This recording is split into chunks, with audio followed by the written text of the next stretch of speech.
Hey there, and welcome back to Cursed Seeds, an educational monster train series where we struggle through the toughest challenges around. And so, this is an interesting one. The person who submitted this told me that they won the run. I presume they must be one of these two victories, but they won it by having the pyre kill the divinity because they didn't feel like they did a good job of navigating it. And from their perspective, they said, well, geez, it's a win, but I also feel like I did a very bad job of it, and I'm interested in how I could improve that. Someone else apparently ran this and also won with it, so whether or not this actually qualifies as a cursed seed is a great question. That said, one thing I'm always happy to do as part of this series is I'm happy to use it as an educational point, right? Superfood or Primordium in general, and that's what our champion is in this case, it can be awkward. And I realize, I personally strongly believe that this champion is obscenely strong. It's very easily top two.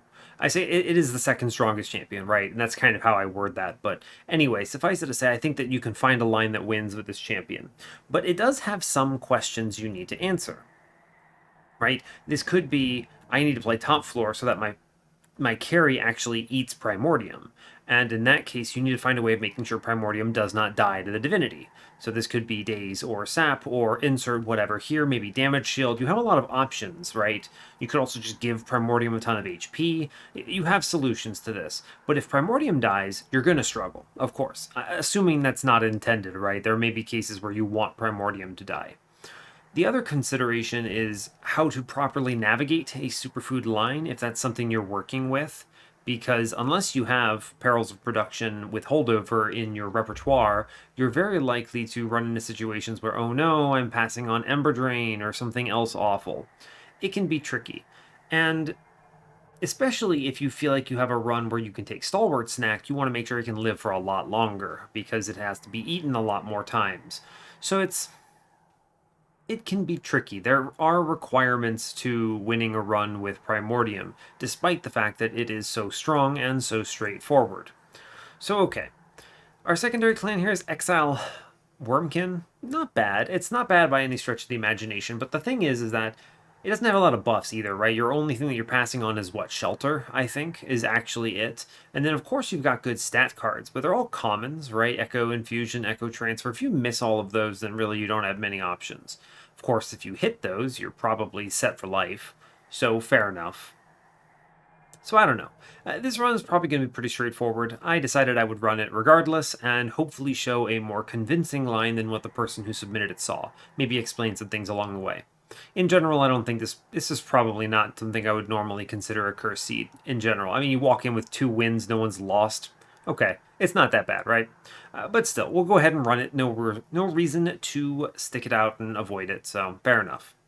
Now, in case you're joining us for the first time, I do want to kind of cover what this is all about. So first, hello. Second, we're basically running anything that people have trouble with at Covenant 25 with no mutator. So if you're playing this game normally with no bizarre, strange oddities there, and you have the DLC on, and you're just not sure how to win something, and I'll reinforce that what we're doing here is cool, absolutely. So if you submitted it, don't feel bad, all right? That it gets super cool, and I'm also happy to use it as an educational point, right? Maybe you win, but you think your run is absolutely, truly doomed, and you're just like, this cannot be that bad. I'm doing something wrong. I'm making something harder on myself.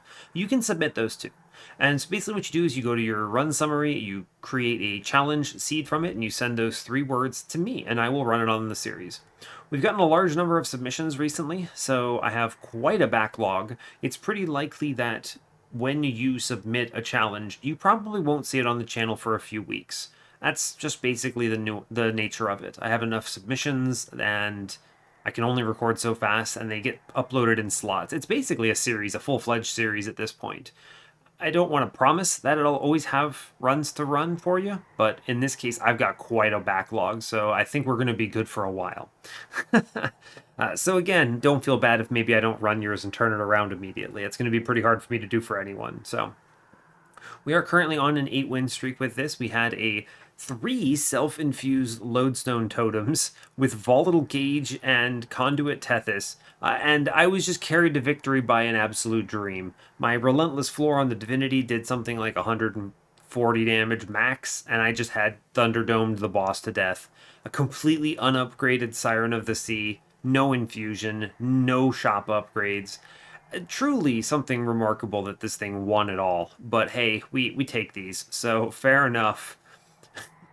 It was a good one. I highly recommend checking that video out because I was struggling the whole way through, and I pretty confidently felt that I was going to lose at some point, but we pulled it out, so that always feels good. So that's about as much as I need to say here. So as always, if you haven't already, go ahead and like, comment, and subscribe to the channel, and let's educate. Let's do it.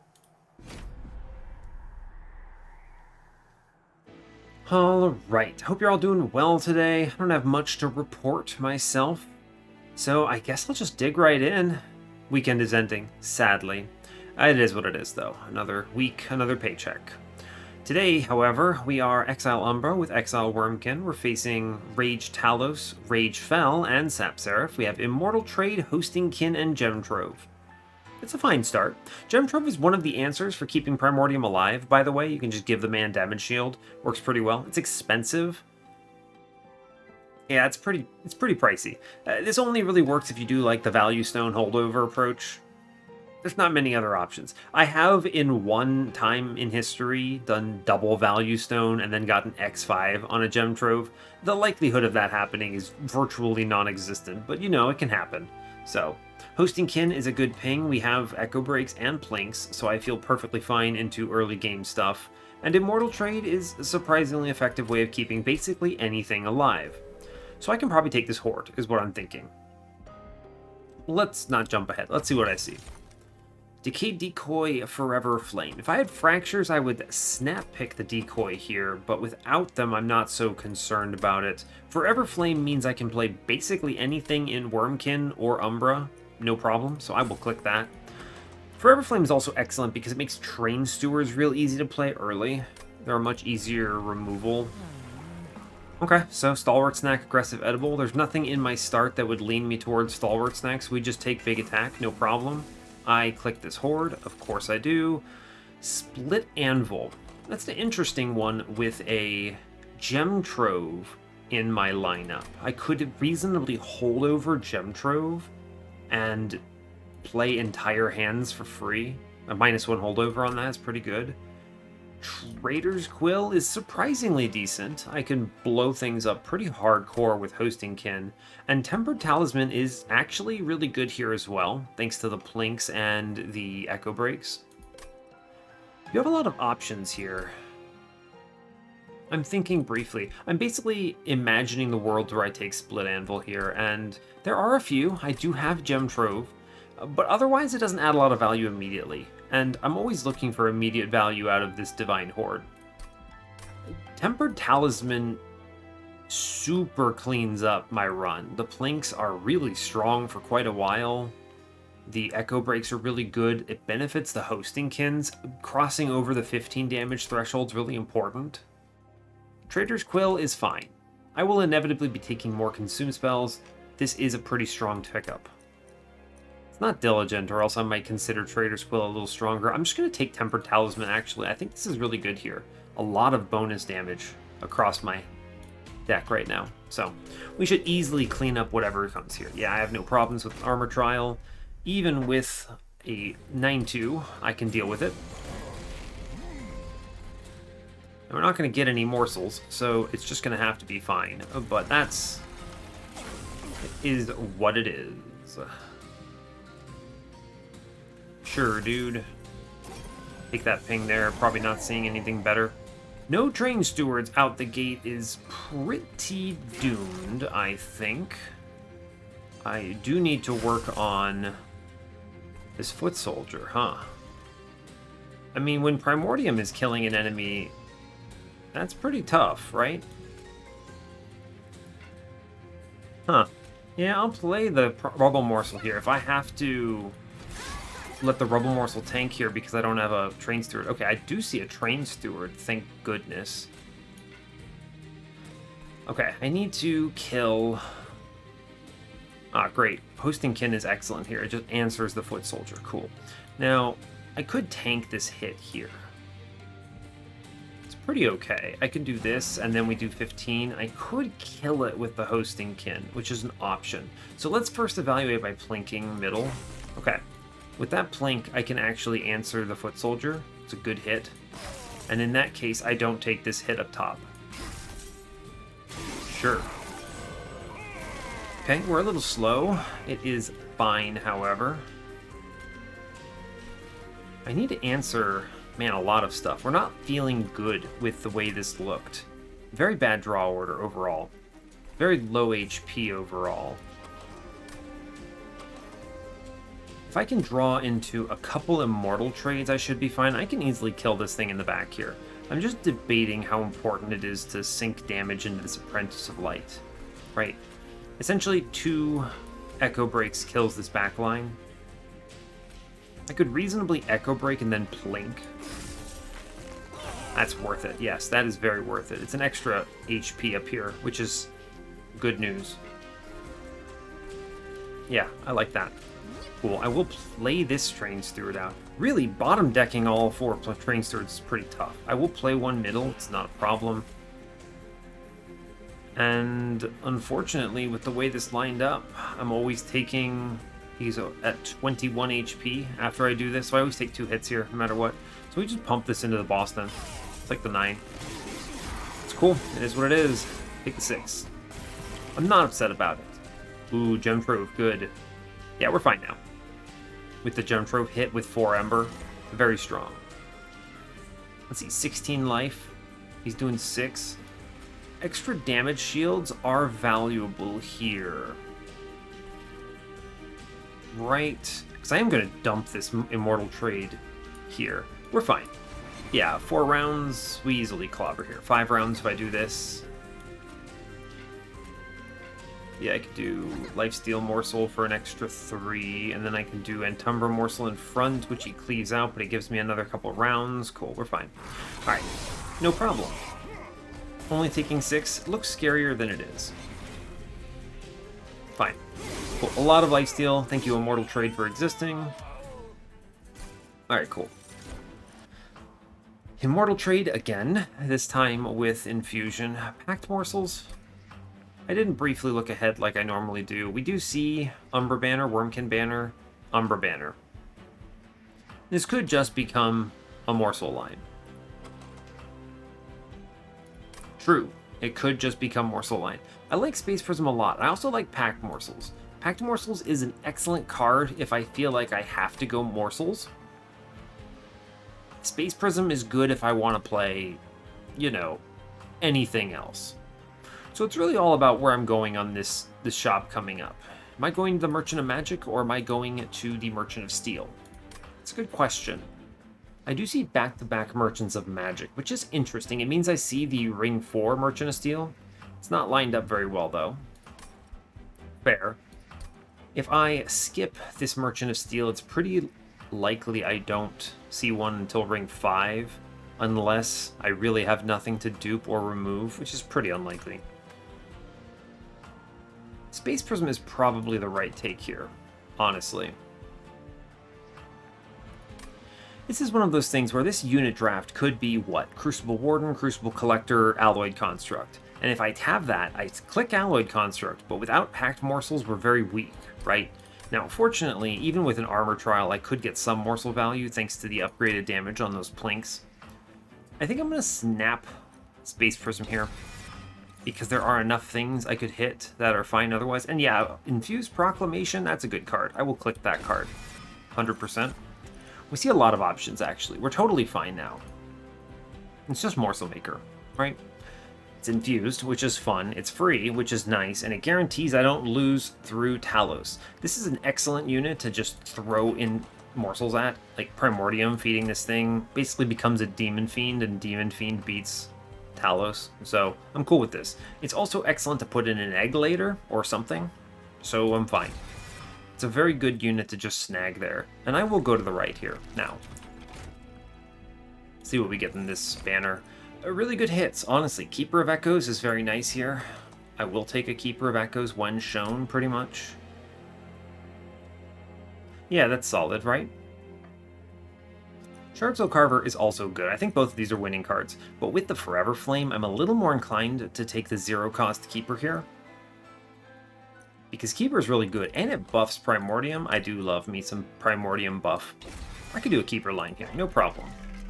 Permafrost, I don't know about that. What's in here? 30 magic power and a piercing. Honestly, piercing on this proclamation is pretty epic.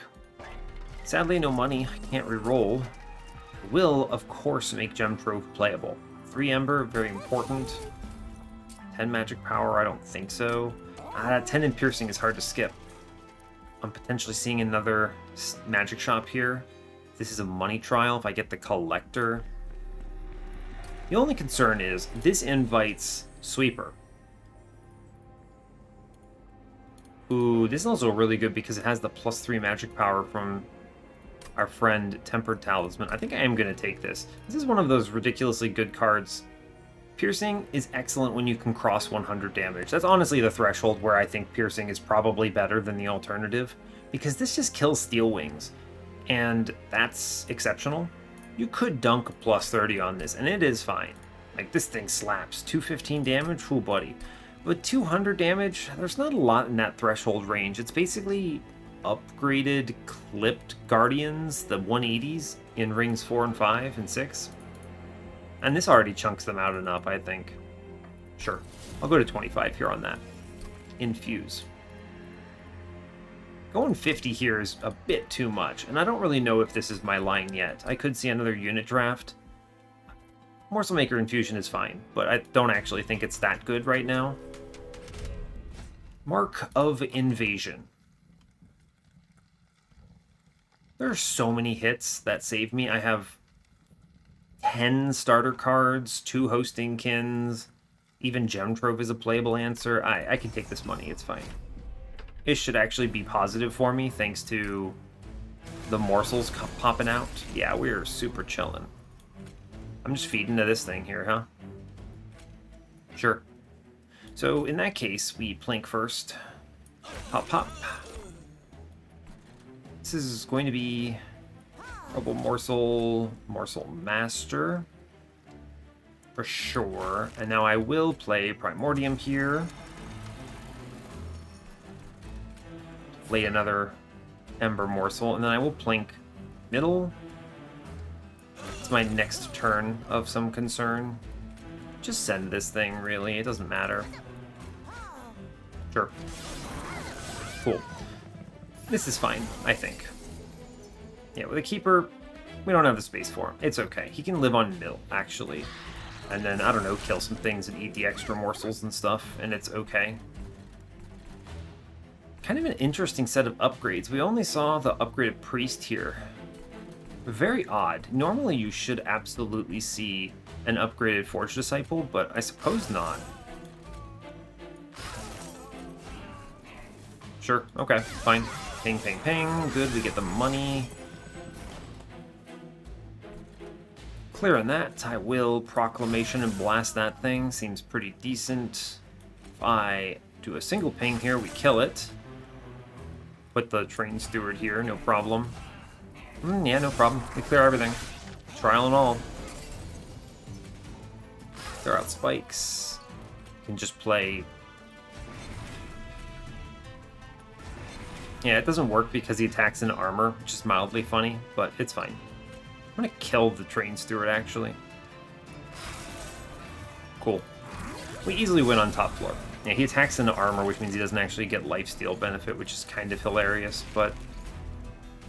Alright, we're gonna kick the dude to the back so we actually do some damage here. We'll put the Train Steward in. Pretty good plinks, all things considered. Yeah, I mean, we're fine. We have a Demon Fiend up top. Sure. Blast this man, take a plink. Why not? We're looking pretty good. Honestly, extra 3 magic power does a ton of work at this stage of the game, so... Cool, we get the money. Perils of Production. And it's infused. That's pretty good. That's pretty tasty. Now, I'm not superfood, so I'm a little less inclined towards this, but it's hard to say no. This is a really good, well, I don't know if I'm going to win this run. Oh, somehow I won this run card, is the way I like to see it. And I already took a Space Prism. I already know I'm not going morsels. I have the Keeper. So I'm just going to click on Perils. It's low opportunity cost, and who knows, maybe you win the game from it. So this is going to be Never Bogfly here. This unit kind of sucks, honestly. Early in the DLC, I thought it was okay, but I don't know. Its infusion is not great. I mean, I guess it's one space. I don't know, man. I'm just going to click Bounding Echoes and feel better about my life. Alright, we go to this magic shop. Show me a holdover. I feel like we win outright. Move, consume. I will take a -1 into Gem Trove, most likely. Make it a 2-coster. They do show me a -2. Making it 1 cost is pretty tasty, but also I don't mind paying 2. Don't have a good infusion right now. That does mean I don't infuse until ring 6, which is potentially a concern. It's kind of interesting, right? But it basically says, I think that this Morsel Maker is good enough. Is it? Maybe, right? I'm already going to be leaning into the Inspires, so self-infusing it might be stronger. But I don't actually know about that. Let's blow up a Plink. I think this is a good 20 in consume. I'm going to put a -1 in Gem Trove. I don't think this needs to be 1 cost. There's not a lot of value in that. Making it 2 is good. Remove consume? Nah. Show me holdover. Okay, we see holdover. Now, the true question. Holdover Proclamation is really good. And when I say really good, I mean extremely good. I did take the piercing in this. It is also infuse. This card slaps. You could actually reasonably dupe this card a couple times, and as long as you generate enough echoes, this thing demolishes. Just kills waves, right? Just cleans stuff up. I do love this a lot. I'm talking it up. It's really good. It might actually be the right choice here. Perils is good. It's very good, actually. It's honestly a really good card. But I don't see a temple for a while. I don't have anything I want to put in it here, so no spell chain, basically. And I reasonably could see something good at one of these magic shops before then. If I see another holdover, I think Perils is fine. But if I want to win this run, holding over this Proclamation is a great way of starting it out to do that. So I'm going to do it. -1, I don't know if I care about these. I'm going to 20 and consume another Plink. They will still fall off a cliff, so it's okay to do that. And now the real question, do I do this infusion? I don't know.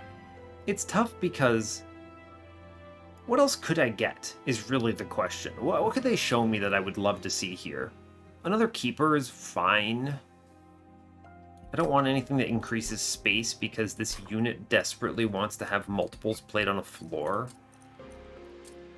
Units, please, thank you. Yeah, so no, hell no, no. Yeah, I don't want Shard Soul Carver in it. Yeah, I don't want the Bog Deep Cocoon in it. Self-infuse is acceptable. Etch. I actually think we're probably... I think I probably would want to infuse the Morsel Maker into this, right? Honestly, that's pretty darn good. I'm gonna do it, actually. I think it's good, and then we just kind of go for the line, right? Sure. I think that's acceptable. It's in this cavern. The Spike Driver Colony. You reasonably could have put Morsel Maker into Spike Driver Colony, but without immediately upgrading this thing's not that great. I don't think this is a run for Spike Driver anyway. Rail Spikes are fine, I suppose. The problem with Rail Spikes is I'm already kind of leaning into this Inspire line. I just don't see this adding a ton of value here, right? You always want to upgrade it a bunch. There is, I guess... What, a -2 in the shop, I suppose? I don't want any of these. I'm sorry, Hef. Why couldn't you have been, I don't know, the other Hef event? I would have loved to have made my dude -1 space. Yeah, I wouldn't have put any of these in it anyway. Okay, well, we're fine right now. We should easily overrun Talos here. Cool. Alright, what do we have? A really good turn 1, actually. I'm going to Bounding Echoes here. I accept this Ember Drain because it gives me a lot of infusions. So we play Keeper, then I drop in Primordium, and then I'm going to start buffing here. I take the attack morsel, and I will hold over Proclamation on top. It's nice because Primordium gets the stats from Keeper, right? Which is pretty nuts, honestly. Probably going, oh, bottom, interesting. Like, you look at this, I really just want to stat up top, basically. I'm always gonna blink middle, though, because it hits the back dude. We feel really good about that. Take the damage shield here, burn this, fine. I will plink bottom. Yeah, it's fine. We clear the middle, and then I can Proclamation and kill that dude, and we're cool. Yeah, good. He'll go top. I don't really care. I just take the stat buff here, and then I Proclamation the boss, and I kill that thing up middle, and we're okay. Yeah, we're super good here, actually. As it turns out, we're quite strong. I mean, this thing is better than Demon Fiend at this stage, right? It sure is. We're just gonna ping stuff. Cool. It also gets stats, which is pretty good. Blow it up. Seems good. I will Echo Break first. I could reasonably put something in front just to get stats out of this, huh? I probably should, right? Just turn it into a stat monster. And then I wanted to ping out this priest on bottom. Cool. Good. We're very strong. I have no doubts. This stupid Proclamation auto wins pretty much. Yeah, I'm gonna blow up the tank. Play this unit, no problem. Cool. We just ping up top, feeling good about that ping. Blow damage up into Talos here. Sure. Honestly, 101 by that. That's pretty darn good, huh?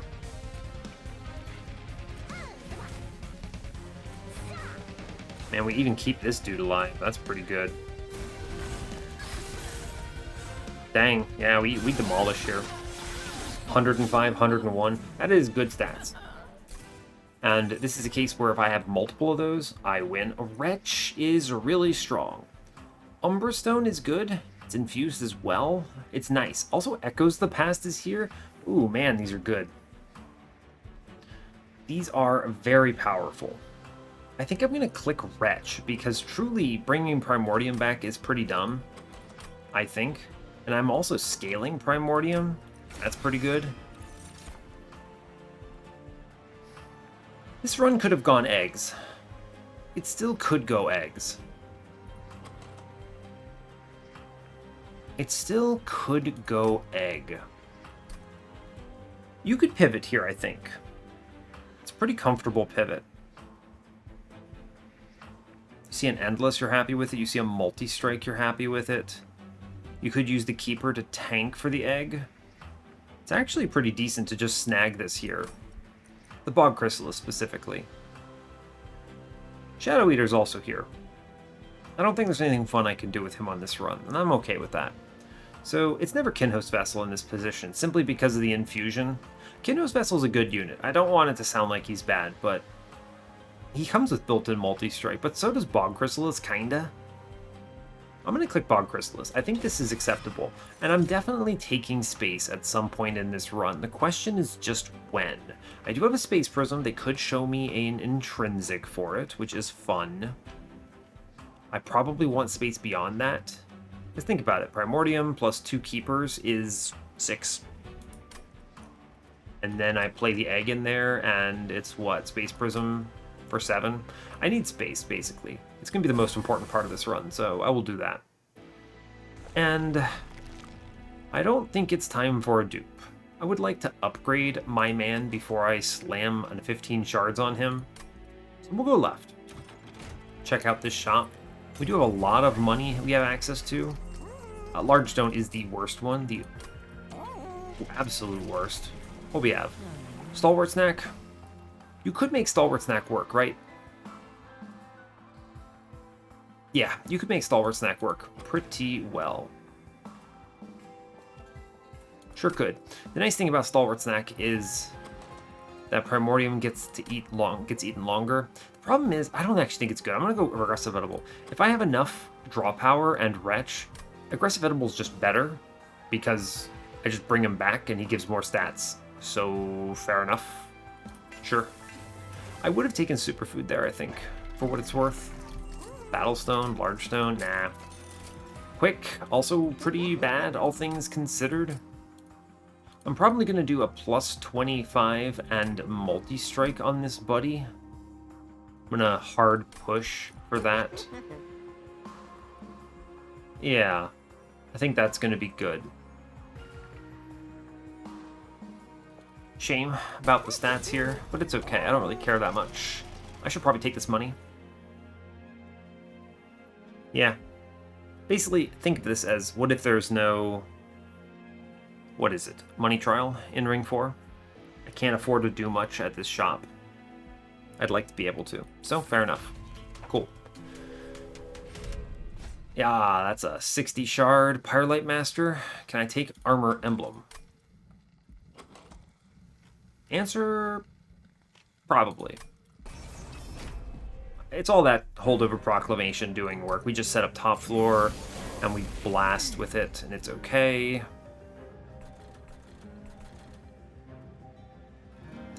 I kind of don't mind feeding one top of Primordium into this thing. So, okay. I'll do that. I can't kill myself or kill that thing. It's interesting, right? There's an argument for popping this back dude. I think I chill on all these, right?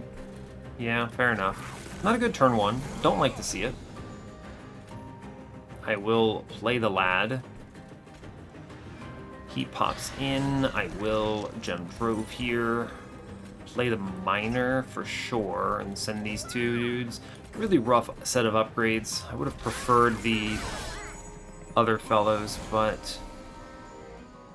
Yep, we're just gonna eat it, as it were. I kind of expected this. Our draw power's not very good right now, but it's okay.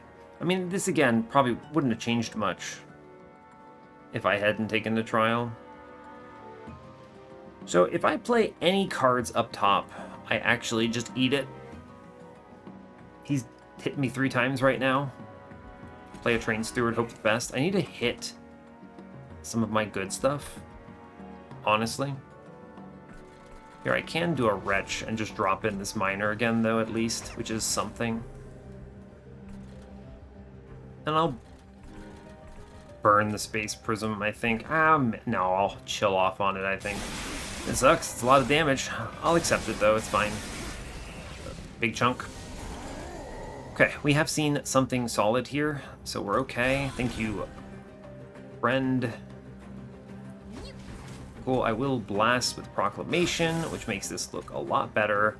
And I will attempt to hatch our friend. Do our best. Go team. Cool, we should be able to navigate some good stuff here. I can kick Hosting Kin here. Yep. I would very much like to blast this reflector so I can hit... How much is he taking? 93? He's taking 103 here. Oh man, I leak 6 if I do this, is the problem. I'm always... Let's see, I'm always doing this up top. The question is, do I go all in here, or do I worry more about this marksman punching my man for 30? What am I seeing here? Hosting kin does what? Hosting kin... I have the plink coming up. I think because of that plink and hosting kin, I should focus on the top floor here. Just take this. Obviously we don't hatch because of that, but that is an acceptable outcome. Okay, what do I draw of all this? We hit the goods, as it were. Yeah, Bounding Echoes here. I'm going to... Man, I missed the plink, huh? Shame. I think the right answer is actually just Immortal Trade here onto our dude. And then I can Proclamation. And then I clear all of these, and that's okay. And that's a bit of a yikes. I do need to hatch this egg, though, is where I'm at. I'll redraw. I need to answer these Quill Marksmen or I lose here. Obviously, I think the Keeper of Echoes kind of solves this on his own thanks to that Immortal Trade. I have the Plink coming up, which auto-kills them if it pops. And I would like to put an Echo middle, no matter what. So here's what we're just going to do this the normal way, I suppose. This hatches it. Oh no, I take damage, but the lifesteal exists. We're okay. Plink, don't fail me. Honestly, you hit 1, that's acceptable. I'll take it. I Proclamation the boss here. Sure. A lot of lifesteal, we should be okay from there. Yeah, we're fine. Yeah, we are cozy. Thank you, lifesteal. This looks way better than it is. It's because I'm taking, I don't know, 40-something damage, but I have 120 life. And so we just have a really good tank thanks to Immortal Trade. So I took 30 from that first wave. Bad draws. It's okay, I think. Grovel, Drum Trove, Excavation Eruption. Nah, I don't need these. Not the right kind of purple for me. Broken Memories is not bad. It's purple. Pulls back something good. Return Soul is potentially even better.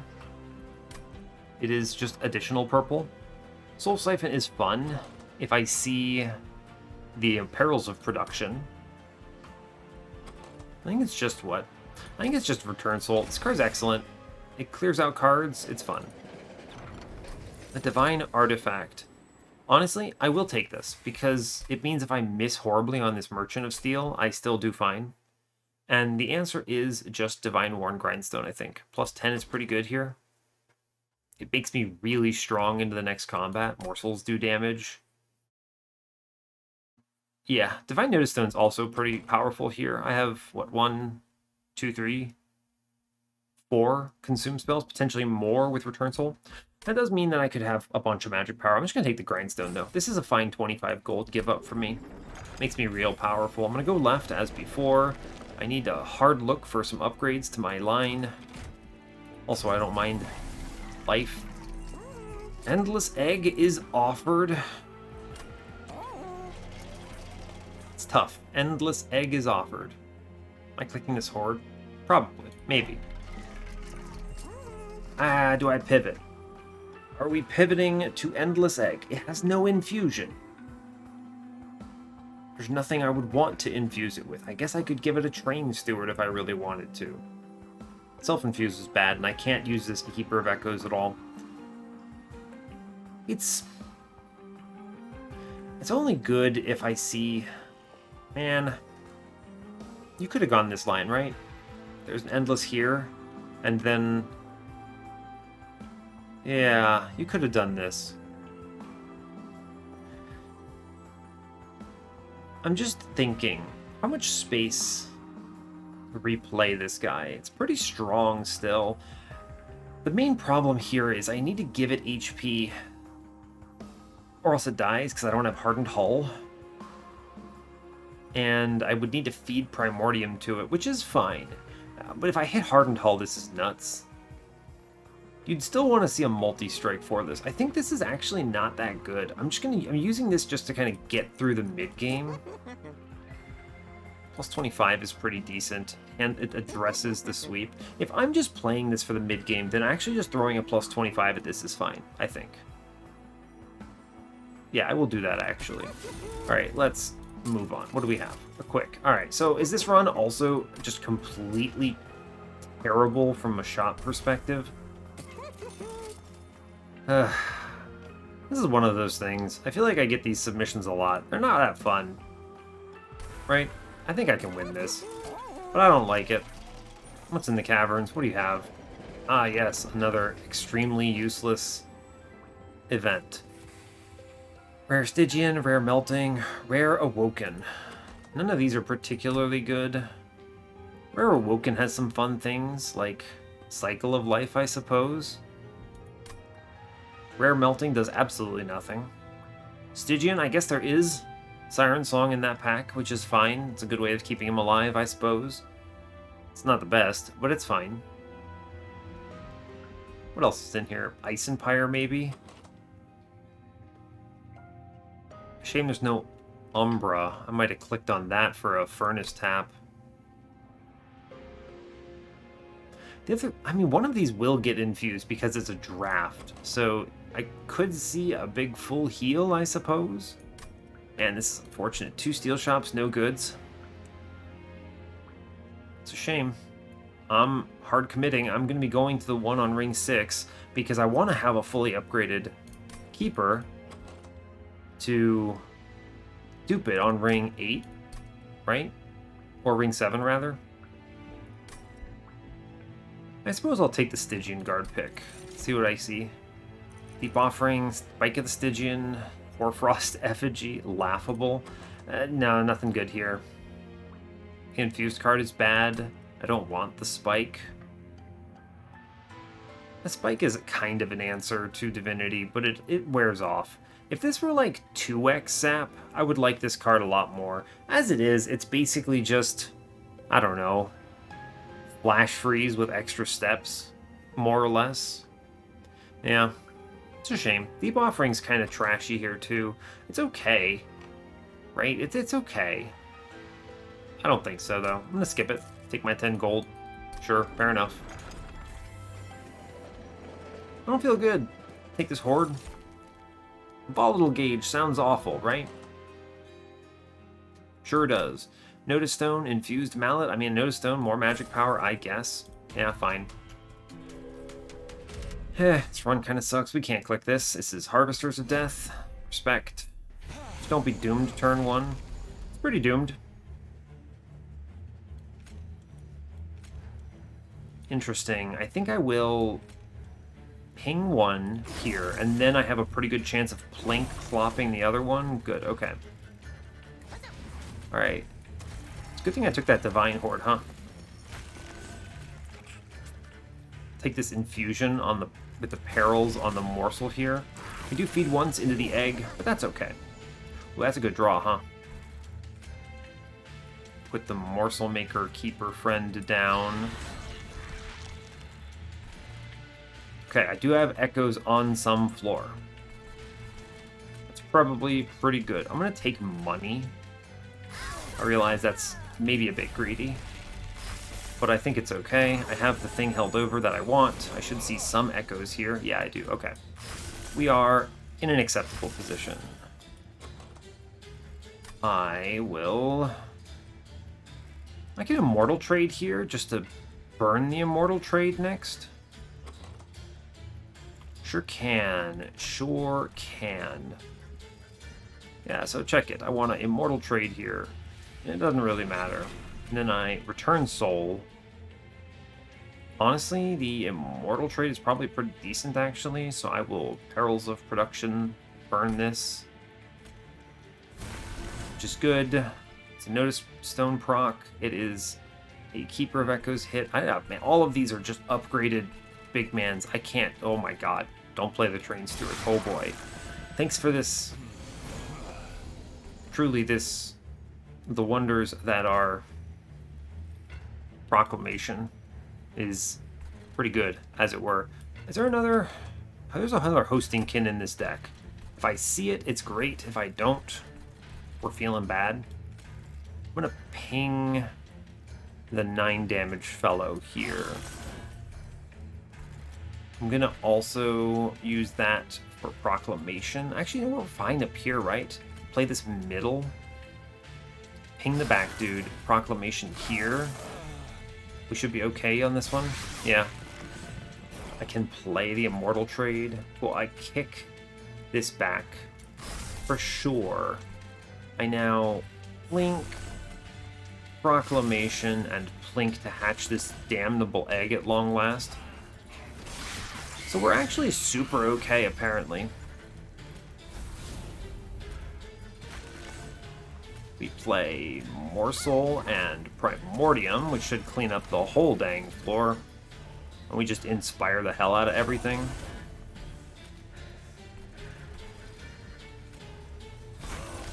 Sure, dude. We're just inspiring everything on the floor, huh? Cool, and if I draw Immortal Trade, I just win. So that's fun. Hey, look, we did it.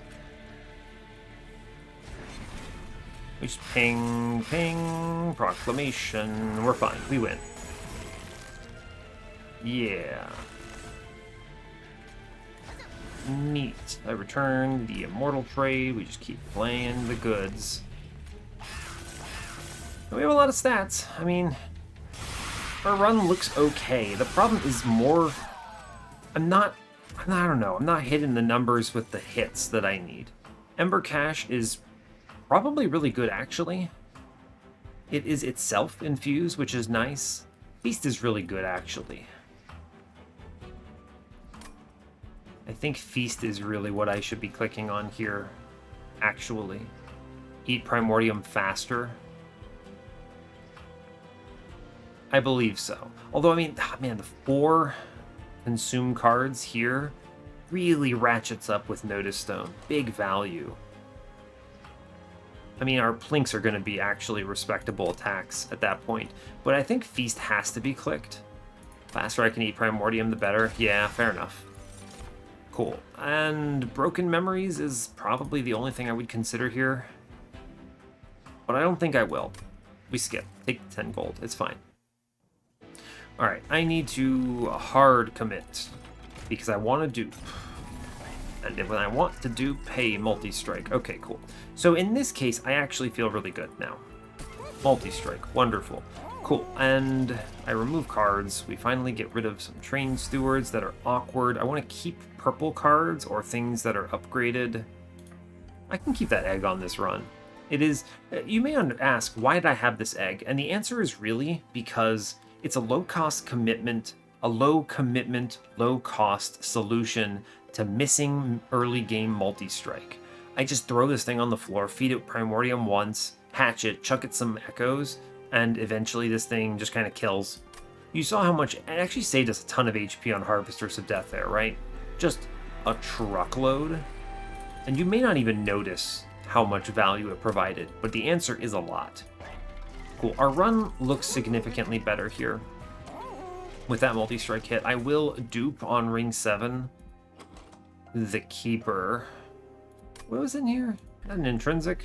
No, just a million Purge Stones. Intrinsic Space Prism would be nice. Yeah, Intrinsic Space Prism would be nice. I am interested in how am I playing top floor Primordium? Great question. I'm still working on that myself. The answer has not yet come to me. I have a lot of temples. I have 1 temple and a horde. Okay, so I mean, I easily get to 100 here. The question is just how do I not lose once I'm at 100? And that's a much harder question to answer. Honestly. Truthfully. Much harder question to answer. 27 cards. What am I removing from this run? Probably the perils. Probably the perils. Just been value stones, no spell chains. It's an interesting idea. You could actually throw Primordium away and just play 3 of these keepers on top Divinity and just inspire. It's funny because it actually wins, right? You just play 3 of them. It's a serious consideration. And throwing Primordium away is usually your first sign that you're either really strong or really stupid. So I need to think about that a little more. We'll tease it out on Ring 7, see how strong we feel. But really, these keepers, one of the best things about them is that they escalate in strength very rapidly. 1 of them is mediocre, 2 of them is good, and 3 of them is ridiculous. I don't have any removals I need right now, but I'm not going to a shop next floor, so I should probably purge something here. The question is really what? All these cards are good. The reason I talked about making 3 of them, though, is because I may not go to this Merchant of Magic, right? Our spells that deal damage are really strong in the wake of Notice Stone and Tempered Talisman, so it's actually pretty decent to keep Planks in the run. This feels okay. I don't feel like there are any cards I hate having right now. The only one that's really a consideration is actually the egg itself. That's the only one that I'm actually a little concerned about keeping. I think it's going to be okay for Fel because I gave it a plus 25, but it probably does get chopped. Now that I hit the multi-strike. It's probably fine though, right? It's probably fine. I'm just thinking vaguely. This Proclamation is also saving my run. I could reasonably dupe that as well. That's a really good card, by the way, in case there was ever any doubt. You could just dupe that, right? So we dupe the Morsel Maker Keeper first, and then we dupe Proclamation. I do have to answer Primordium top floor if... at some point, somehow. I don't know. Maybe you see Petrified Heart in the caverns or something. I don't know. There's a lot of things it could be, and Petrified Heart might be really bad with Immortal Trades. I don't know. I think we don't remove anything right now. Yeah, the only strong consideration is the egg, but I think it is acceptable for the moment. At worst, I can yeet it downstairs. Really bad Wretch. Really good Morsel Maker. Yeah, my whole hand's free. Thanks, Forever Flame. You've saved me 3 Ember on this turn. I'm just gonna blast this dude here, I think. And I suppose I will... Yeah, here we do Primordium, then Keeper, and then I play the egg for the Inspire trigger. Sure, dudes. Cool.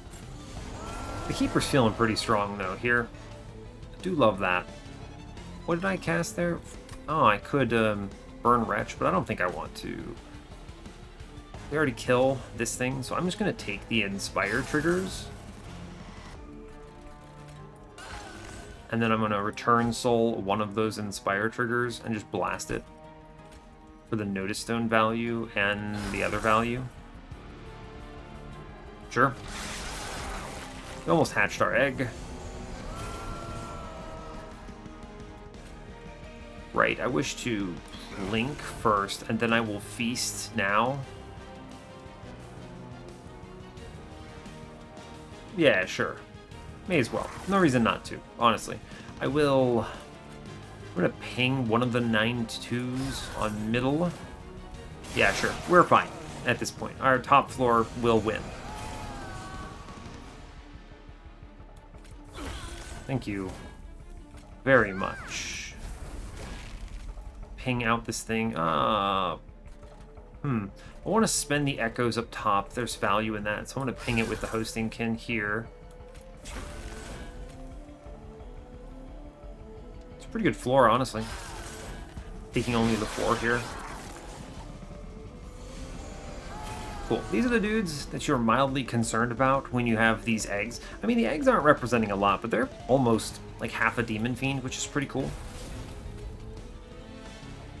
We're fine. I can actually just play these morsels because I have the Proclamation, right?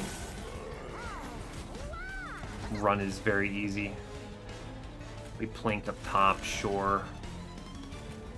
We got some good numbers here. That's a 10 magic power Echo Break here. It's Put it into Fel. It's fine. Okay, I will blast one of these. You can see the weakness of our floor here already. Fortunately... Wow, that was a 12 damage plink, huh?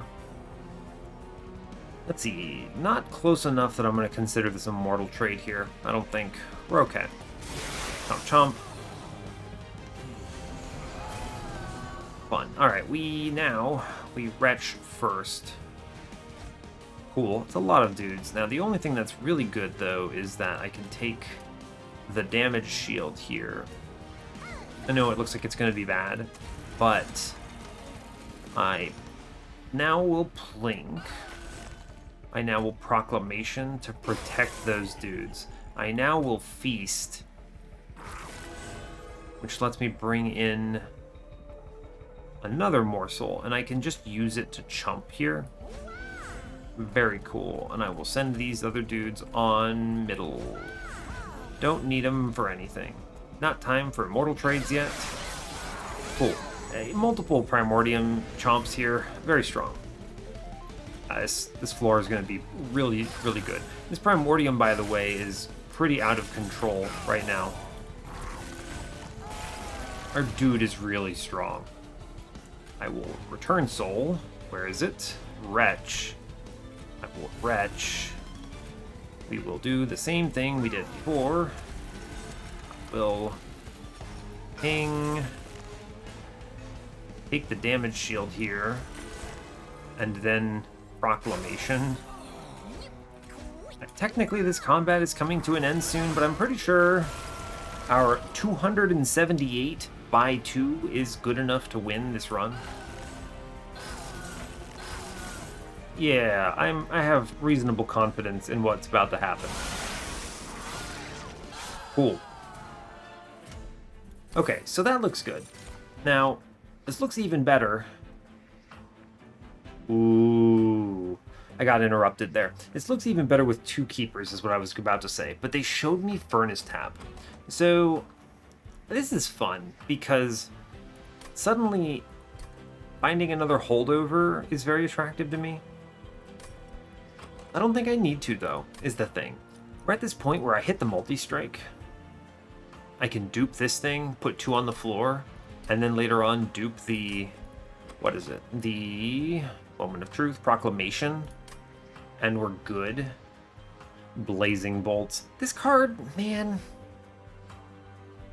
I don't know. You could make this card 2 cost, and I might think decent of it these days. But at 3 cost, and the fact that it requires to be played so many times to even get to its final form, this card just sucks, right?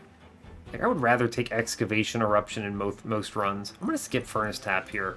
There's a world where you did Holdover Perils, and you're much lower on HP without the Proclamation, but you could finally get the payoff here in that Furnace Tap. But I think I'm going to both these dupes, right? Dupe, and it's fine. And we're really strong for it. Yeah, I'm gonna skip. It's cool. Now, Moment of Truth. 6 space. That's enough for 2 echoes, 2 keepers, and Primordium, if I see the answer. It's never Ember here. I have way too much Ember. I'm barely spending it as it is. So that's fine. It could take space and go all in 7 space. That means I can set up Primordium middle. Middle Primordium is pretty good. Now, of course, I could do it as well if they show me an intrinsic on the Space Prism, or, you know, just high roll. But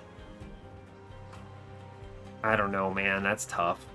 I think I have to take draw, though. I have 27 cards, and I need to be playing more of my cards faster. I think I have to take draw, or I am losing this run. We're actually much weaker than we look. 140 max life here is good, but I don't know, man. Alright, show me what's in this caverns first. Give me an upgrade. Yeah, actually, give me Strength Stone. I will overflow my Keeper. That is a bunch of Inspires I don't have to think about. And I am just about to dupe him. Thanks, Bone Shine event. Extremely cool. Sweet, that's a good lad. I like that. Very powerful. Cool. I'm going to look at that horde, by the way. Superfood. That's tough, right? Superfood is an answer. Not a good answer. But at exactly 100 shards, he lives. Technically... This is an interesting one, because technically it means I could Keeper of Echoes buff Primordium out of death range, 2 of them. I think I should click this. This enables top floor Divinity. And I buff my attack as is. And we're already going to... We rapidly speed up here. Yeah, I'm going to click Superfood. And I'm going to click on this horde. And we're going to go to 110 on this run. And I'm going to be fine with it. Guild Marker, Jackstrip's Commemorative Spike. I'll take Guild Marker from this position, I suppose. It's fine. Not what you'd like to see, but it's fine. Commemorative Spike will actually just kill me. Jackstrips has no value whatsoever. It's a shame. I'm looking for a chain of gems is really what I want here. Especially with the Superfood hit, but it's fine. Cool, so we don't click this trial, or oh man, can I click this trial? I have all the pings. Technically, Plinks do some work here. Oof, I don't know about this, kids. I'm relying on Plinks a little hard. I think I can take this. I have 140 life. I actually think I'm okay here, but this is going to be scary. Is what? Oh, that's a good turn 1 draw, though. Yeah, we love that. That's good. Big value. We play the Rubble Morsel, which means I don't get the Ember Drain. Feels pretty decent. I blow this thing up here. Honestly, just damage Primordium here for the stat increment. Yeah, it's fine. That's good. Space Prism is good here as well.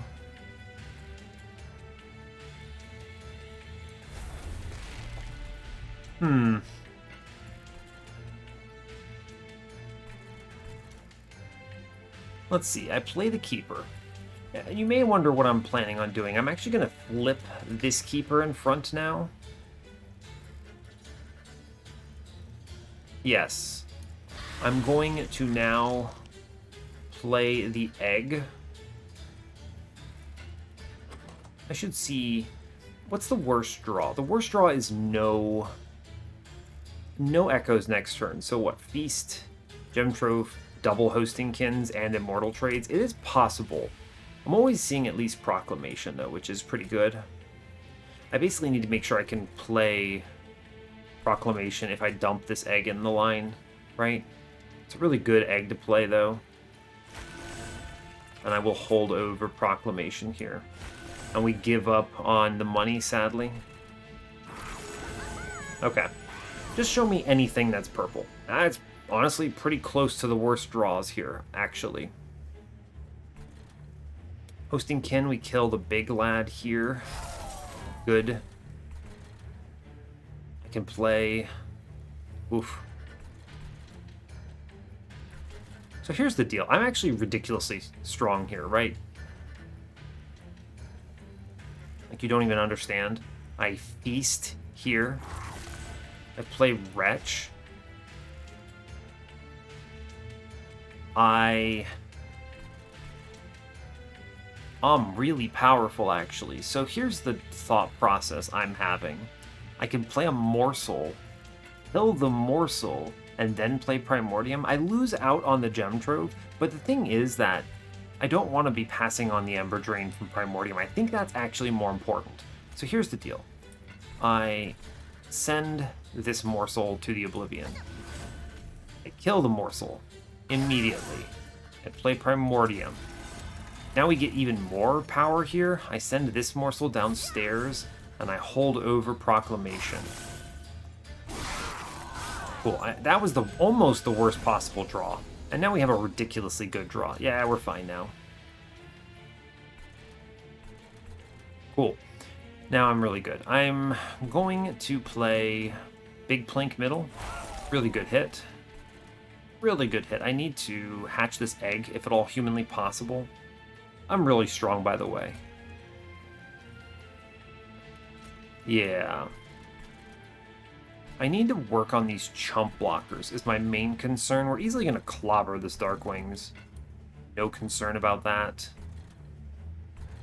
I could Proclamation middle, actually. It's pretty decent. I think I need to plink up top. And I will hold over Proclamation, and I will just keep plinking. We just send these morsels middle, it's fine.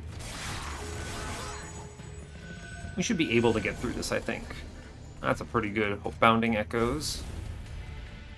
I can ping one out here. That should clean it up. Sure does. This Hosting Kin kills the big man here. Very good. I play Return Soul on whatever I want, basically. Honestly, Beast. A Proclamation up top, I think. Yeah. Seems good. I will Beast here. And I can Immortal Trade in the back. And it's okay because it hatches the egg. Cool. Fun. Now I can't play my stuff anymore, but that's okay. Oh wow, we actually dodged the real curse nonsense on middle. Yep. Plink, plink. Seems good.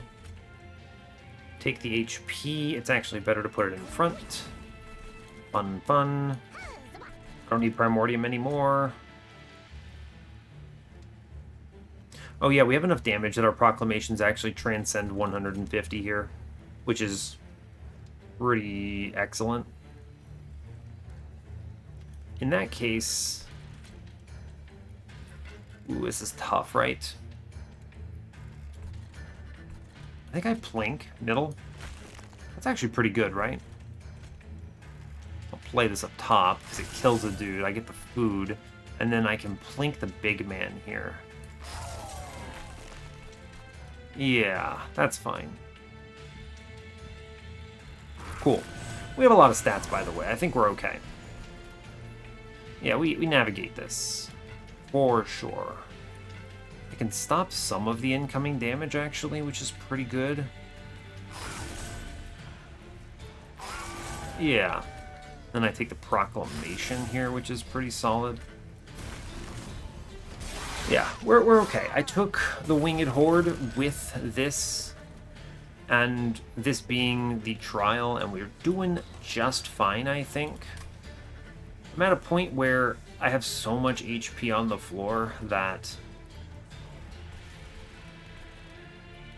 I have so much HP on the floor that I should just Return Soul on Immortal Trade here, and I think this makes it impossible to lose. Right? And I plink. I'll take it. That's fine. Ah, an extra lifesteal. Hell yeah. I'll kill this other dude, and then I will just send him for 155 here. That's worthwhile for one revenge trigger. And I what? That's a lot of damage to ping out, huh? I don't need to do it. I can actually put it in front. He is basically going to just heal it all back. Yeah, it's fine. Cool. We super win this. Cool. Way to go. Well played. Good job. The eggs no longer really contribute to this run. They're actually kind of in the way. But that's fine. We get the big money. That's a big payout with the guild marker.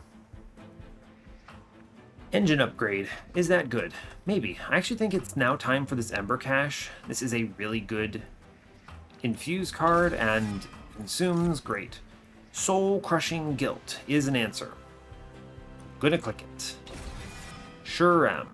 It is an answer. We go left here. Yeah, I go left. Every time. Sure do. Cool. Like to remove cards, but you know, it can sometimes happen that you don't get to. Precious Plating is fun. Winged Indulgence counteracts the extra 5 shards I'm about to take. Intrinsic. Ooh, we're actually going higher, huh? Intrinsic Space Prism. Pretty good, huh? I can play middle now. That's fun. Another multi-strike. Oh, buddy, I could have gone in on the egg, too. It's fine. I actually don't think this egg needs to exist. I actually think the egg is a bad thing, because it eats my echoes, which I would rather spend on other stuff. It eats my draw order. Yeah, we're killing the egg. It has done a great job on this run. But we just send it. It's the priority removal here, because all the other cards are either purple or good, honestly. You could make an argument, by the way, for intrinsic on Soul Crushing Guilt. Right? Ah, there's base charge here too, actually, right? What's the likelihood that I see at least one other echo on turn 1? The answer is really high, but not guaranteed. I think I take base charge, for sure. I have max HP. I managed to get through Winged Horde without taking anything there, so I'm pretty pleased with that. I'm going to reroll this. Winged Indulgence, I could just buy that, right? What would I remove at this stage? Perils? Actually perils? Yeah, actually perils. So here's the thought. I could either play middle, or... Do I ramp fast enough for middle? Probably, actually, right? Probably, actually. I have 5 space on middle. I could get up to 6 space on middle. And then I just do Proclamation. And then I don't even need to play Soul Crushing Guilt on Divinity. Technically don't. Also makes my Relentless really clean. The only question is if I can ramp fast enough. Maybe. Probably. Primordium helps a lot with this, actually.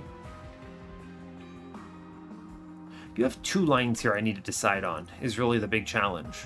I think Winged Indulgence is super worth it, by the way. I'm going to take that, and I'm going to spin this. Bog Slime, Echo Seedling. Ooh, buddy. Bog Slime. No, Bog Slime means there's no bad hits, right? Think about this. My turn 1 is what? The worst case is Primordium, Deadweight, Keeper. And then my intrinsic card. Okay, I mean, that is pretty bad. But that turns, what? Space Prism and Ember Cache and all of the entries in Ember Cache and Bounding Echoes into infusions. It's really strong. An Echo Seedling makes it go crazy. It's pretty good, actually. It's actually really good. I think I could set up top. So I need to walk you through what I'm thinking here. There's a really important kind of tactical and strategic decision. There's 2 ways I can approach this run, and it really just depends on which I think is more consistent at winning, which has more hits that are more likely to result in a win. So there's mid-floor Divinity. Mid-floor Divinity requires intrinsic on Space Prism. That gets me up to 6 space on middle. I can play Primordium and both Keepers. I then dupe Proclamation. And we hopefully hit fast enough. With 2 Proclamations, I should obliterate the first 2 waves that come up. I should scale fast enough. Big advantage of it is it means that my Relentless plan doesn't have to address long-term scaling. Cool. Mid-floor is actually really good there. And then on Seraph, I just play top and we don't care. Sure. Sounds good. Now, the next part of this is that... The next part, then, is as follows. I can play top floor, and that requires that I take intrinsic on Soul Crushing Guilt. Yes. Now, I have 2 echoes on top to start. This does mean there is a chance I don't draw another echo. What's the likelihood I hit an echo? Obviously, if I buy Bog Slime, that increases. Hosting Kins become a hit. Bounding Echoes, I mean, it already is a hit, but it becomes a bigger hit. And what is it? Space Prism is also a hit. So there's a lot of hits there. There are misses, you know, like the Immortal Trades, the Deadweights. Okay, so there are draws that get me bad there. Fine. Now that said, there's a big advantage of top floor in that I can simply scale faster. I have longer time before the enemies reach me, which means I should absolutely have drawn my proclamations. I'm only seeing 6 cards a turn. It's not that good. I'm also guaranteed to not simply die on Primordium, because even though I'm going a little high on shards, I will be okay. I'm going to go to at 120. He's going to be at 10 damage on top floor Divinity. At worst, I see anything that is infused and I can pop it, and it's fine. Cool. Cool. So there's that. Now, which is more consistent? Great question. The one that is guaranteed to be able to set up is the Space Prism line. That's fine. The Space Prism line is pretty good, admittedly. But it means I have to set up faster. So that guarantees Primordium lives, but it means I have to set up quick enough to not die. Now, fortunately, our keepers are very powerful. They will live. They scale each other pretty effectively, and they have Morsel Maker to kind of combat any issues that come up. I have a lot of good hits. My deck is pretty solid here. Okay. It's tough. It's actually a really difficult decision to make, and I know I'm lingering on this a lot because the approach I take here really matters. It's really important. It really is. Huh, yeah, fair enough. So, okay.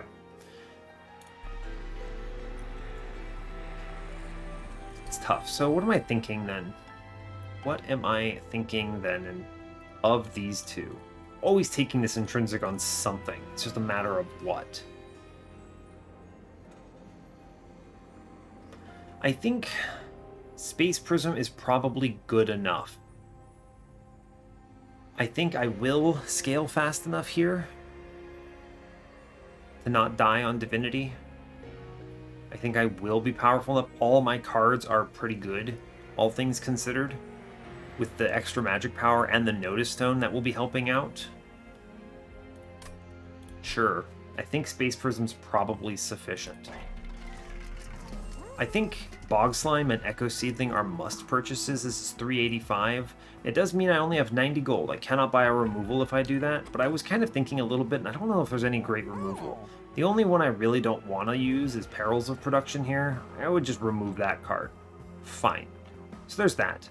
I could just play it and burn it on a thing, and it's okay. So there's that. There's also the Lightstone casing and a plus 30 onto my proclamation, and then I dupe this thing that has like 300 damage piercing. Wow. I didn't really consider that, did I? That's... well, that is a pretty strong card. Wowzers. That goes up to what? 150? 265 out of the gate? That's a lot of shards. I'm basically giving Seraph an extra multi-strike for that. I think I should be able to beat Seraph thanks strictly to the Immortal trades and the massive health pool. I know this is also a Sap Seraph with Superfood Primordium. Oh my god, what have I done? It's probably fine. I should be able to inspire Primordium up enough that it overcomes it. I'm not terribly worried about that. He gives me so many turns to set up, it's okay. Is that Lightstone casing line better? It might be. I'm thinking about it actually now. Another line. Technically I could do that too, but I don't want to go too high on shards here. I feel strong enough for... trying to think this out. I feel strong enough for like 120-ish. I think 150-ish is maybe a little aggro. We'll be okay on Divinity, I think, either way. That forces me to set up mid-floor Divinity if I do that. Okay, so do the things we're always going to do. I'm always buying Bog Slime. This is just super value. Okay, now, Lightstone Casing is an option here. I'm never buying anything from this steel shop. It's cool. Alright, so then the question becomes, plus 30 magic power into this thing is humongous. This thing now has 265 damage piercing after... What is that? 5 consume spells? It will kill a 290? It's pretty good, right? And we easily have 5 consume spells in this deck. I don't think I'll buy Echo Seedling. I'm thinking about it mildly here, and it's... I don't think it's it. It's going to be okay. Wait a second. If I buy Echo Seedling and I Intrinsic Space Prism, I actually can just dupe the Keeper again. Think about that. That's 3 space with 4. That's 7 space middle, right? No, right. Think about this. That's 2 copies of Space Prism. 2 copies of Space Prism is... Ooh, buddy. 3 keepers is when we start getting into the insane territory. Oh, man, this is a really intricate Ring 8, actually. This is one of those things where if I rushed this, I would be missing some of these considerations. I actually think Intrinsic Space Prism, you buy Echo Seedling, I play Space Prism first. And as my first consume spell, I mean. And then it's 3 keepers on the floor. That's 6 space. And then I have I can go to 8 space pretty easily. Right? I get to the requisite 8 space. I'm currently on 5 on middle. Yeah, that gets there. That's actually much stronger. The 3rd keeper represents so much value on this run. Consider how much stats I'm getting on this run right now. And it's like, okay, with 2 keepers, you're getting... Just think of the math simple. It's actually like an exponential incline of scaling, right? Keep it simple. You have 1 keeper on the floor. That's the only unit. Okay, you inspire +1/+1. It sucks. Okay? Now, let's say you have 2 of them on the floor. That's +1/+1 from each to both. So you end up with +4/+4. So you go from 1 to 4. That's pretty good. Now, let's say you toss in a 3rd one. You now have 3 targets with 3 inspire triggers. You get +9/+9. That's huge. Now you also factor in that Primordium is on that floor. Oh, buddy. Yeah, okay, we do that. I have made the decision. It's Echo Seedling. It is Intrinsic Space Prism. And the dupe here is actually just on another Keeper of Echoes. Not the thing I was originally thinking, which was the Proclamation. Proclamation's still going to be great, by the way. It's going to do excellent. Ooh, buddy, that feels strong. Yeah, I can't do anything else with my 90 gold here. 130 is an annoying number, but I can't get to 150. You know, it's +30, I could put into something random, but 145 is pointless. We take the value where we get it. 130 is where that value puts us. I think we blast from this position. The 3rd keeper is way stronger than any of the other lines I was talking about here. Yeah, 130 out of 100. Seraph, let's go. I think we smash. I think we smash. And also each one of those space prisms is our... Yeah, so Keeper on turn 1 is pretty solid, as it were. We should play 1, 1, and Primordium, and then we do Space Prism out the wazoo here. And man, that immediately does so much Notice Stone value, too. I'm gonna pop the middle guy, actually. This is worth it to me. Yeah, fine. Now, we're gonna easily outpace the sap here. I'm pretty confident. We play the other Keeper. I'm gonna put this one in middle is fine, actually. I was gonna put him in front to spread out the Primordium buffs a little bit. I may as well, actually. I think that's a good call. Yeah, we'll do that. Cool. We plink. Sure, man. I can even play a morsel here. Great news. I'm gonna stop this 14 damage from coming in. Also great news. Very cool. I'm gonna blast this Shade Wings in case I don't draw a good card next turn. I'm also gonna Soul Crushing Guild this Darkwing so he doesn't hit me. And now, even with this sap, behold the power of our run. I now return Soul Oh man, I return soul one of these excavated embers. Ooh, man. We are going mad with power is what's happening here. Yep. That is what we're experiencing on this run of Monster Train, the video game. I'm gonna kill... What the... Dude on bottom, actually. Hold up, think about this. He hits 1, 2, 3, 4. I can never save these dudes, so it's cool. So what I do instead then is I put Perils on middle. Right. What is this guy in back? What are you? A morsel excavator? I'm gonna do this up top then. Cool. That lets me play Plank. Cool. That lets me do this. Great news. And then I take the Inspire up top. Fun. The nice thing about leaving a morsel alive is it may and should bait Seraph.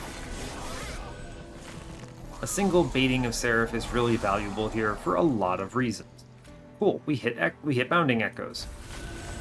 Wretch. 3 space means, oh my god, this is busted. Oh man, Proclamation hitting like a truck. Okay, there's a morsel on this floor, right? I gotta find him. Where are you at? Morsel Excavator. You, my friend, you get the Immortal trait up here. Cool. I would like to Plank. Middle. Great job. Go team.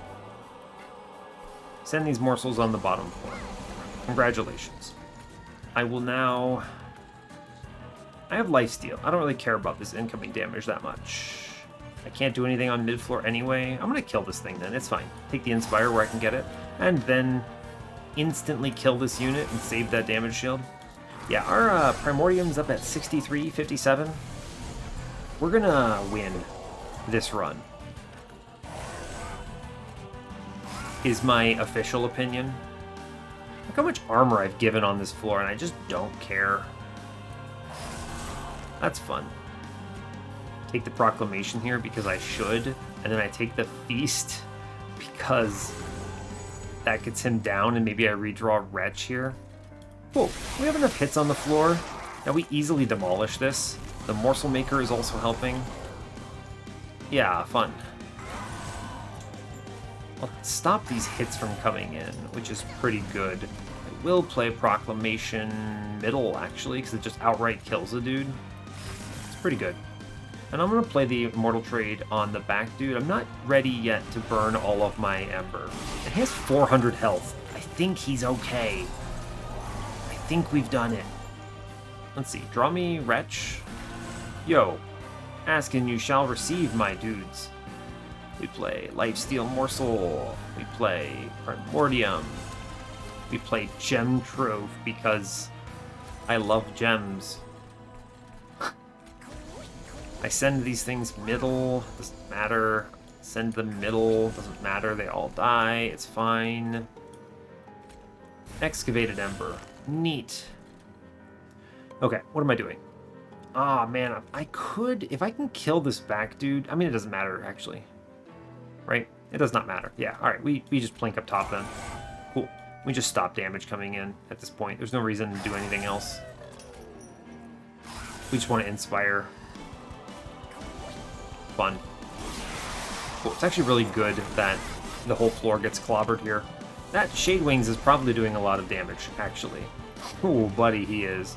It's cool, I deal with this. We beat these. What is in here? Is there a feast in here? Not yet. Go blast that thing then. We're doing 175 here. It's pretty strong, I think. Ooh, wow. Relentless Seraph got a Dark Wings upgrade. Fun. Very fun. I do want to return souls something. What should it be? Honestly, Gem Trove, truly. Because I can do Gem Trove here for a morsel. I can play a morsel in back, which lets me play the Perils of Production on it. Honestly, I insta-kill the... It doesn't matter. What am I talking about? None of this matters. We just play for Inspire triggers and we send this thing middle. I don't care if it gets armor, it's cool. We have like, look at our front dude, okay? Look at this front thing. He has so much. Oh my god. Yeah, I'm not worried. Wow. Wow.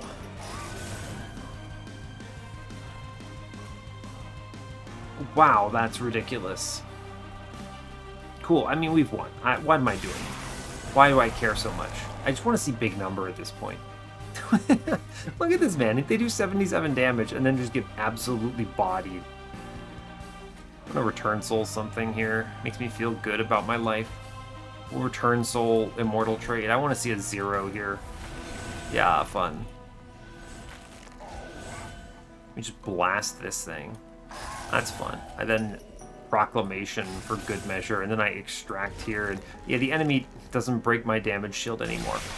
Okay, well, we do that on the Divinity, and I think we're gonna win. Yeah, Keeper of Echoes. Turns out really good, huh? Also, Wurmkin relics. Really good, as it turns out. Just absolutely ridiculous. Bad turn for Wretch. But we're okay with this. I'm fine. I do play...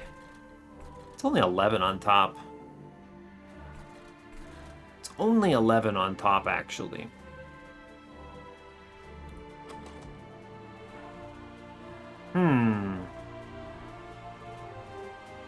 There are I lose Primordium some percentage of the time here on top.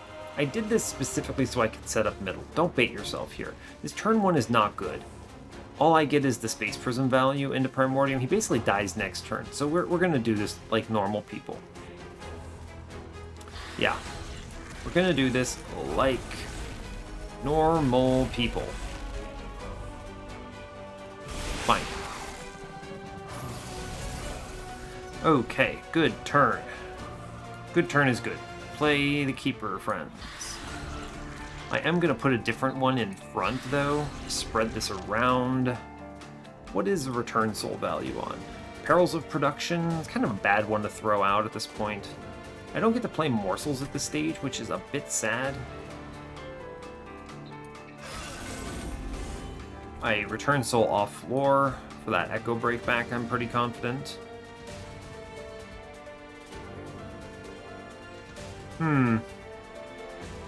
No, I'm actually hurting myself if I take this Perils. I have nothing to play it on, so I put it on Echo Break here. I do want to consume things. Do that there. I take the consume here. Good, we clear the floor. Cool. Okay. I do see this proclamation, which is nice. I will definitely Soul Crushing Guilt the middle dude after Plink here. Yeah, I need to make sure he doesn't die, is the thing. And then I'm going to give him the Immortal trade. This, with that much life, is going to clean this up a lot. Primordium giving 40 HP is really good. That's going to be the way I don't lose this, is just sacrifice Ember here and there, and it's okay.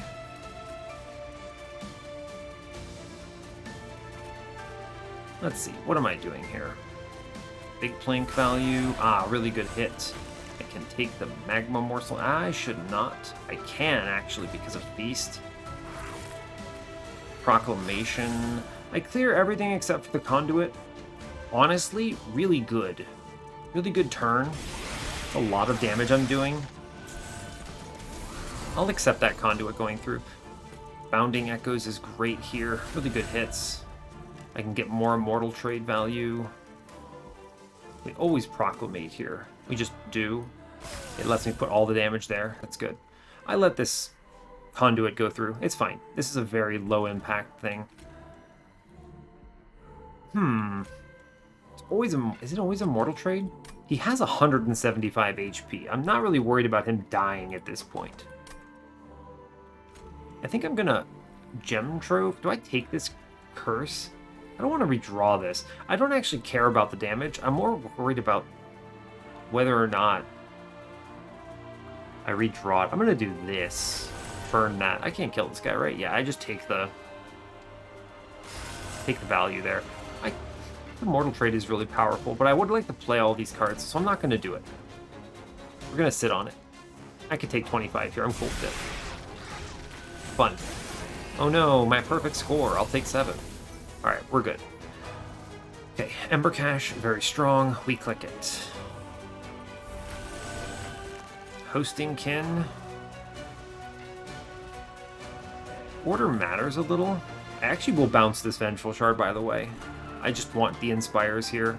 Once I hit Wretch, this cleans up a lot. I always am able to kill this Clip Defender. Okay, I'm going to do a Hosting Kin in the back here. I'm going to do Echo Break in the back. I'm going to do another Echo Break in the back. I could get this kill by a lot of things. But I think I need to respect this next wave that's about to multi-strike me into next year and kill this thing and then bounce this Vengeful Shard. Because we're coming in on 120 damage hot. Is he dead? Yeah, he's dead. Okay, so rough. Alright, now, order of operations. I can kill this Light Harnesser pretty easily. I'm always playing Proclamation and Gem Trove. So click Gem Trove first. That saves the man. Good. We take 2 HP morsels. I let the Jeweler die. I click Immortal Trade on this turn because it turns that into a plus 104 swing.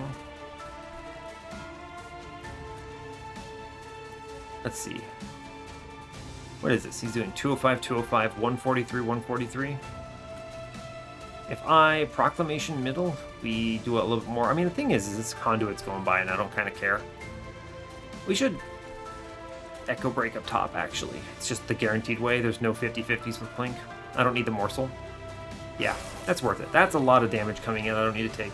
And I can clean this up with the Proclamation. Just add an extra 200 back there. Yeah, fine. Alright. Cool. Thank you, Immortal Trade. You've saved this run again. Sweet. I take Return Soul here into an Excavated Ember. Very good. I love doing that. I let the Conduit go by because I don't care. I don't care about this Light Wings, really.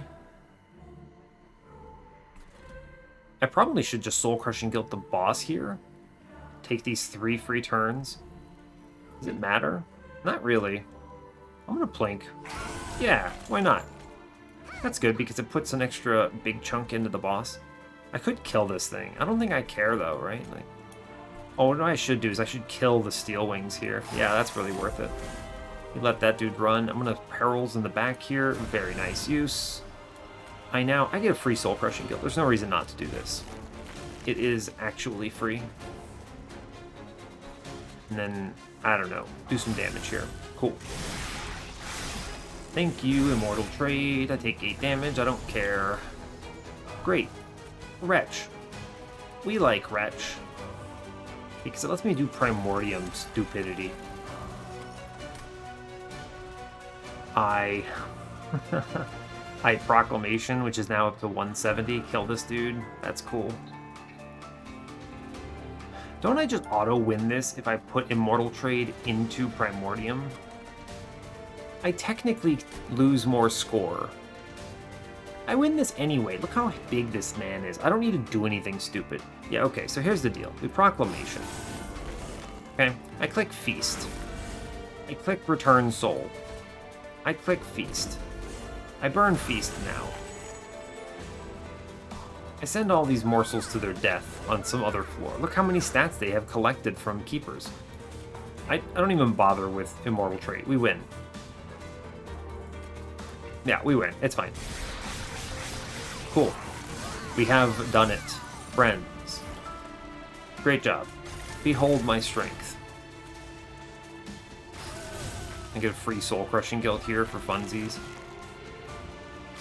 Sure, man. Let's do it. Well done. Good team.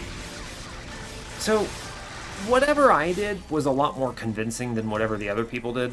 Or at least the person who submitted this, who was worried about taking the damage to the pyre. We'll look, because again, like I said, this is the third win of this seed, I suppose. So, a little tricky in that respect. But yeah, we'll take it. Let's see, is our score really good? We didn't get any pre-relentless stuff. That's fine, right? Let's go look at a challenge. Alright, yeah, we're in the middle. I want to see what this really good player did. Who got 55k? What did you do?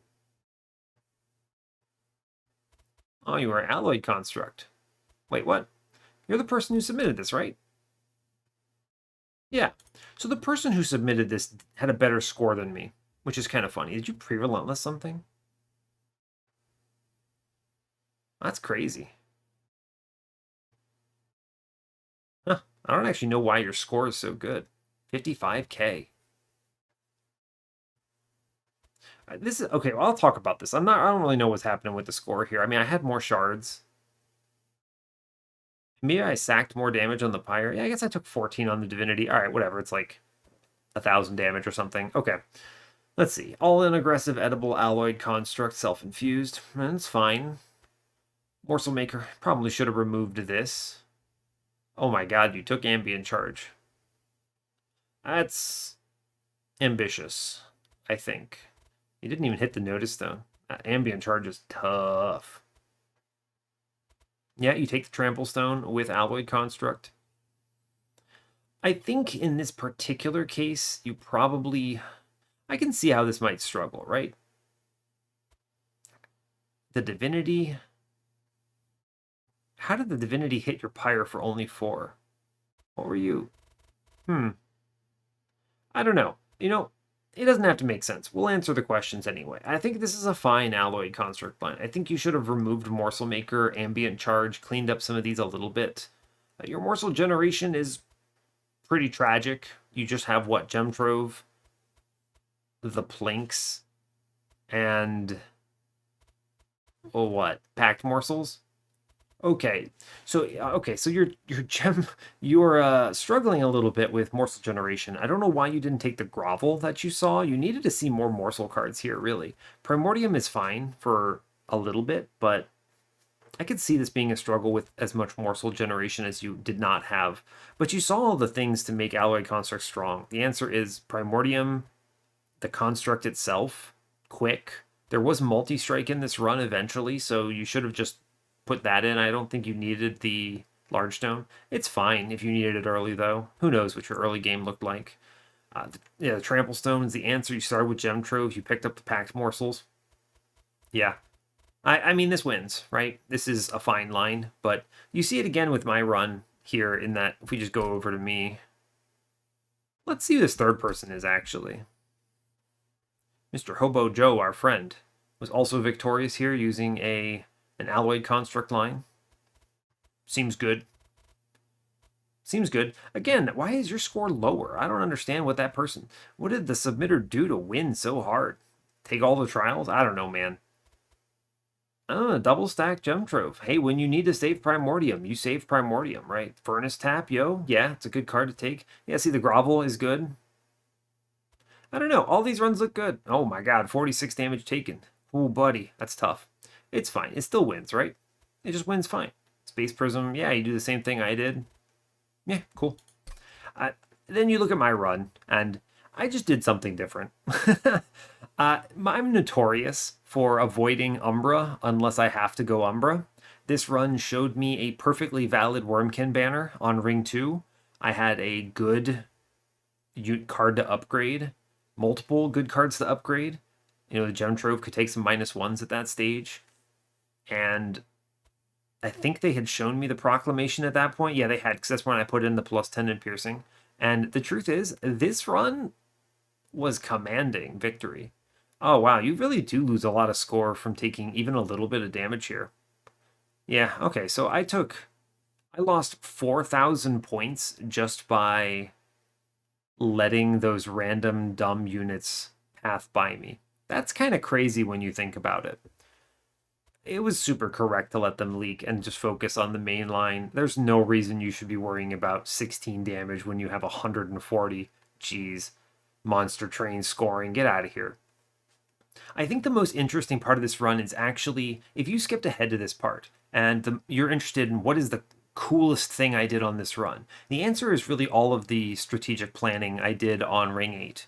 There were 3 lines that I considered there, and I settled on the strongest one for my run.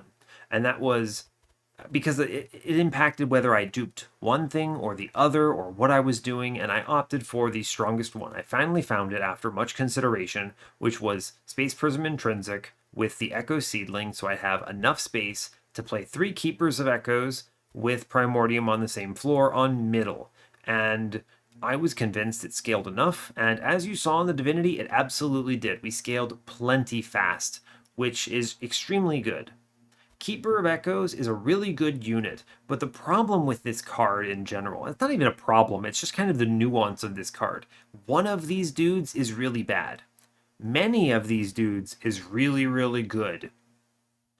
I think you need 2 of them at a minimum in order to really win, and you still need a little bit of help, right? You're going to need something like this spell, this proclamation, right? You need something to assist. Whereas 3 of them, oh, you're strong. You're really strong. You saw what we were doing to Seraph. I had a 600 by 3 or 600 damage keeper with 600 life. It was stupid. It was really stupid. You're just chucking Immortal Trade at it and you auto win. So fun. But yeah. So I think this run was very different than the other runs here. Basically, they felt like they had to go Alloy Construct, and that's fine.